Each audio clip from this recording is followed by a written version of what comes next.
Hello, Professor Grass. This is my verbal and nonverbal communication extra credit assignment. My focus was young adults living in Los Angeles. What sparked my curiosity was I was just curious myself to just observe, and just do a quick survey about communication. And I believe that after learning in your class about interpersonal communication, I have learned so much more than I would have ever believed, and I wanted to see if some of this stuff was common knowledge to other people, or it was something that you really do have to study and work on. So the overview was that I had the idea on how to communicate between young adults in Los Angeles.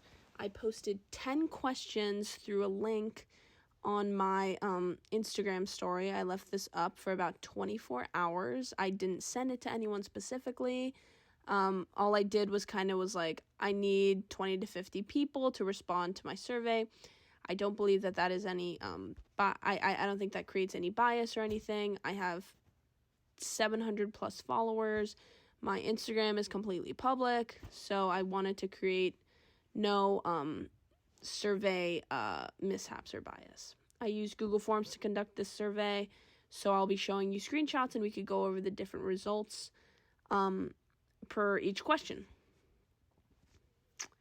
So I received 27 responses in total.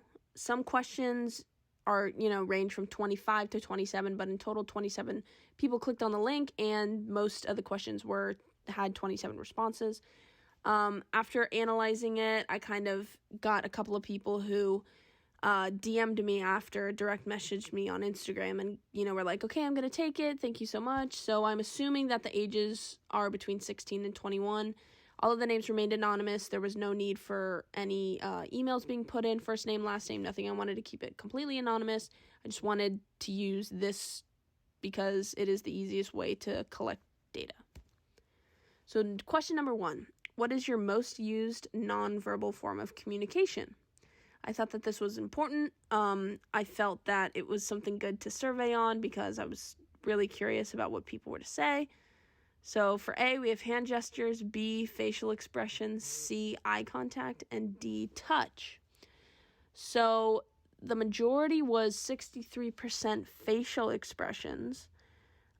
We are also going to go over this in my conclusion and final thoughts, but I was very surprised that touch was the smallest, had the smallest percentage of people that voted on it. I feel that touch is one of the most important things, obviously not trying to get in other people's personal space bubbles or anything like that, but I feel that touch says a lot more than facial expressions. I feel that facial expressions and verbal communication walk hand in hand. I also believe that eye contact is important. I just feel like only certain messages could be communicated through eye contact. Not every single emotion can be. So this statistic was definitely interesting to look at. Number 2, what is your least used verbal form of communication? A, texting, B, talking on the phone, C, emailing, and D, talking face-to-face. I had a feeling that emailing was going to be the least popular just because most young adults aren't quite in the professional world, and I feel that a lot of the professions that people are going into are not as, traditional as most. People are going into social media management and small businesses, startups, and a lot of people like to contact each other on a more personal level. I feel that emailing is my most used form of verbal communication. Verbal communication may be mistaken as, it can only be when it's only verbal communication when you speak. But in reality, it's anything that has to do with linguistics. So anything where you're communicating a message with words. So, yeah, I also am surprised that talking face-to-face... No, actually, I'm not surprised that talking face... That did make me happy that talking face-to-face wasn't on there. Texting, I'm surprised. I feel everyone texts nowadays. And then talking on the phone, I feel that a lot of people like to FaceTime, so maybe they didn't branch both of those together. But, emailing definitely makes sense as to why it's the least used verbal form of communication. Number 3, what is your least used nonverbal form of communication? A, hand gestures, B, facial expressions, C, eye contact, and D, touch. I gave the same options as I did when I asked what is your most used nonverbal form of communication, and the results we have here are touch. So again, like I said before, I'm very surprised that touch is the least used. I understand that, we're going through a pandemic. It's been about 2 years, going on 3, and touch is definitely less used than it, might have been in the past. Hand gestures definitely is, the least used form. I feel like probably facial expressions are the most used form, and then eye contact also is one of the least used forms of communication. I'm surprised that facial expressions didn't get voted once, so that's very interesting. Number 4, what form of body language do you find most effective when you are in an uncomfortable situation? Body language is a form of nonverbal communication. I find that it is important, and I feel that we've all been in uncomfortable situations, so I feel that most people would be able to answer this. So A, eye contact, B, posture, C, touch, and D, hand gestures. So the most used, most effective form of body language has been voted to be eye contact. Personally, I don't understand. I could understand that if you're trying to communicate to someone else that you're with, like giving them the eye, like I'm uncomfortable, eyes widen. Posture, that could be super helpful if you're kind of wincing away from things. Touch, yeah, that's very interesting, but definitely hand gestures is what I believe. I feel that, you could say no with your hands, you could, make contact with your hands. I also feel that touch could definitely show that you are uncomfortable as well. Number 5, in what way do you think communication can improve in Los Angeles? So I chose to do this as a free response, just because I'd like to hear what people were saying. So we have, in what ways do you think communication can improve in Los Angeles? We have multiple perspectives, talking, some people said I don't know, limiting media, not using social media, and more face-to-face interactions. I surely do agree with that.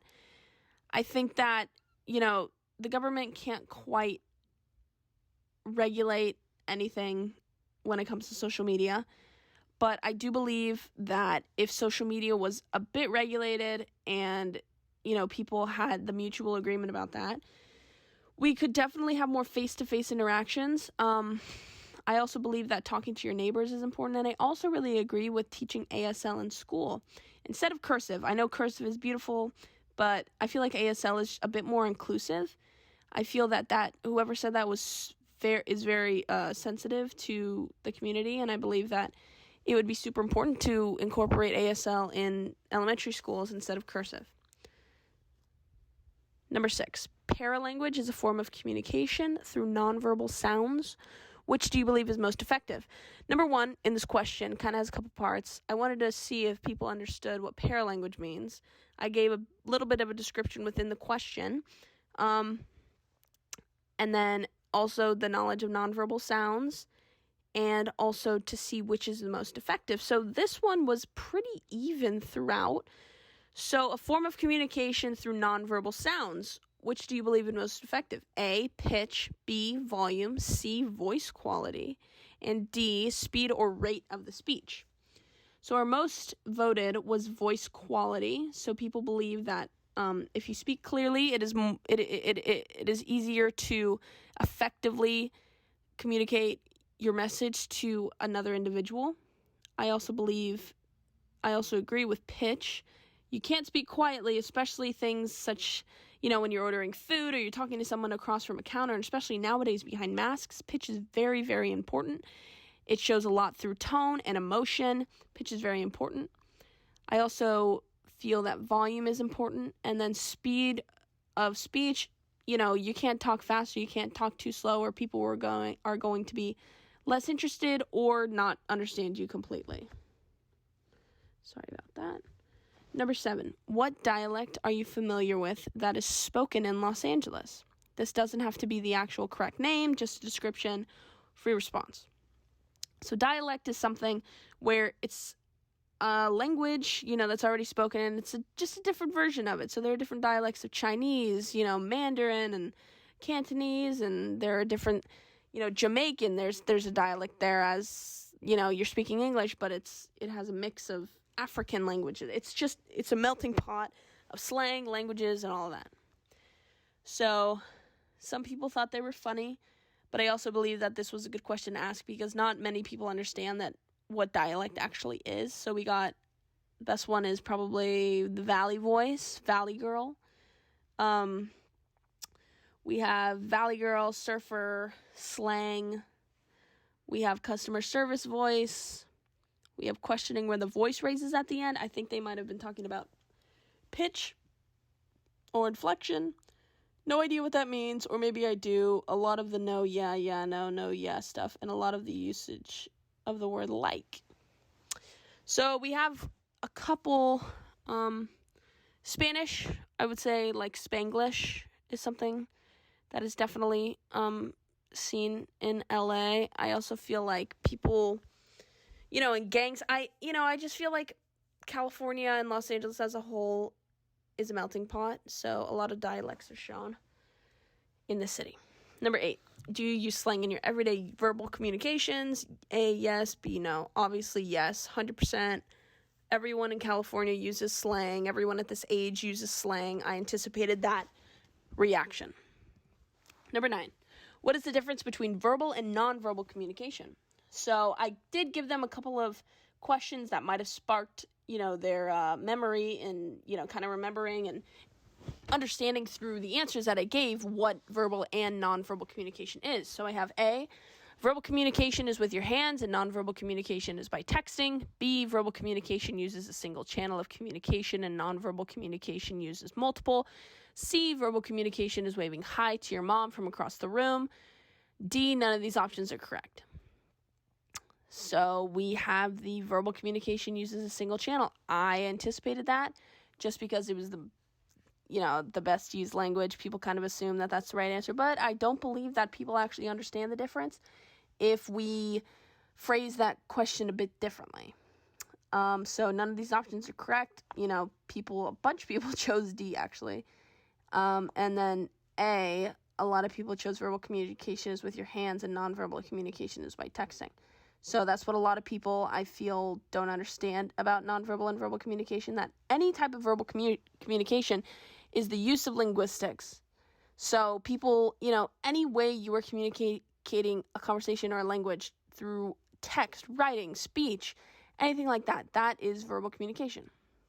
Last question. What is your most used form of verbal communication? A, texting. B, talking on the phone. C, emailing. D, talking face-to-face. Obviously, we have texting. Second, we have talking face-to-face. And third, we have talking on the phone. Emailing was not on there at all, which makes sense with the past one. What is your least used form of verbal communication? So that makes sense. Texting on there. So that's much anticipated. Final thoughts. I feel that young adults are much more influenced by their phones and not talking face-to-face. I just feel like that's how culture is changing. That's where a lot of money is being made. That's where, a lot of people are supporting this because they influence pop culture. Not many are familiar with what dialect means, which is okay. I also agree that, ASL could be definitely a new thing that could come up. I feel that cursive definitely isn't very useful because as you get older, not many people use cursive, and I feel that if you wanted to learn cursive that bad, you could definitely teach yourself. Facial expressions are more popular than hand gestures and touch, which I thought was interesting. I feel that people would want to physically show what their body is feeling, when they feel uncomfortable or excited or whatever. It's, facial expressions are definitely what I was not expecting. And in the end, emailing is not a very popular form of communication. I personally am always busy with school, so I feel I'm emailing professors and classmates, and, my dad is a lawyer, so he loves to communicate through email. So yeah, I feel like that is definitely a Gen X or a millennial type thing, and I feel that, one day my generation will move into more of the emailing world, but as of now, Snapchat and texting kind of rules communication. Anyways, this was my extra credit assignment. I enjoyed doing this, and yeah, thank you very much.